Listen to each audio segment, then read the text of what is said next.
মহারাজা বীর বিক্রম মহাবিদ্যালয়ে শুক্রবার এক পের মা কে নাম শীর্ষক এক কর্মসূচির আয়োজন করা হয়। এই কর্মসূচিতে প্রধান অতিথি হিসেবে উপস্থিত ছিলেন প্রদেশ বিজেপির সভাপতি তথা রাজ্যসভার সাংসদ রাজীব ভট্টাচার্য। বিশেষ অতিথি হিসেবে উপস্থিত ছিলেন ত্রিপুরা গ্রামীণ ব্যাংকের চেয়ারম্যান সত্যানন্দ সিং, কলেজের প্রিন্সিপাল সহ শিক্ষক শিক্ষিকা ও ছাত্রছাত্রীরা।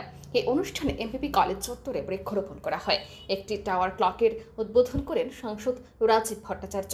অনুষ্ঠানে বক্তব্য রাখতে গিয়ে সাংসদ রাজীব ভট্টাচার্য বলেন, গাছ লাগালে চলে না, একে প্রতিপালন করতে হবে। গাছ বড় করে তোলার দায়িত্ব নিতে হবে ছাত্রছাত্রীদের। পাশাপাশি এই কলেজ ক্যাম্পাসকে রক্ষা করতে ছাত্রছাত্রীদের এগিয়ে আসতে হবে।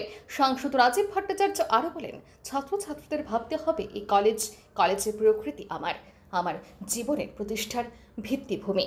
সমস্ত কিছু আমি ওই গাছটার তলে আমি নিয়োগ করব। শুধু গাছটা লাগালে হবে না, তার প্রতিপালন করা, তাকে এই দায়িত্ব আমাদের দিতে হবে।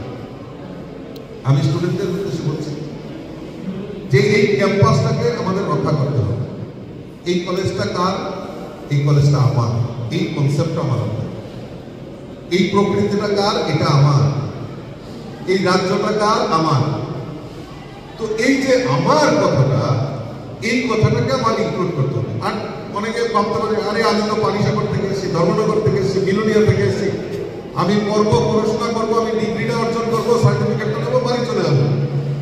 ধরি আমার এখানে এমনি কলেজে সময় নষ্ট করার কোনো প্রয়োজনীয়তা আছে?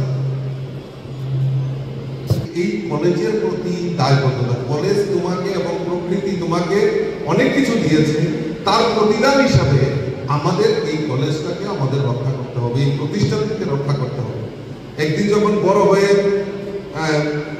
বিদেশে হোক, দেশ বিদেশে যখন সুপ্রতিষ্ঠিত হবে, তখন যখন তোমাদেরও নেক্সট জেনারেশন আসবে, তখন হয়তো এই এলটিটি কলেজের কথা হয়তো মনে থাকবে যে আমি ওই কলেজে আমি পড়াশোনা করেছি। আর তোমার যে নেক্সট প্রজন্ম, তারাও এসে উপলব্ধি করতে পারবে যে না, আমার যারা উত্তরসূরি ছিল তারা আমাদের এই কলেজকে মেনটেন করেছে, আমাদের প্রকৃতিকে আমাদের রক্ষা করেছে। অনুষ্ঠানে বক্তব্য রাখেন ত্রিপুরা গ্রামীণ ব্যাংকের চেয়ারম্যান সত্যানন্দ সিং। তিনিও পরিবেশ রক্ষায় ছাত্রছাত্রীদের এগিয়ে আসার আহ্বান জানান। Bureau report, RE news.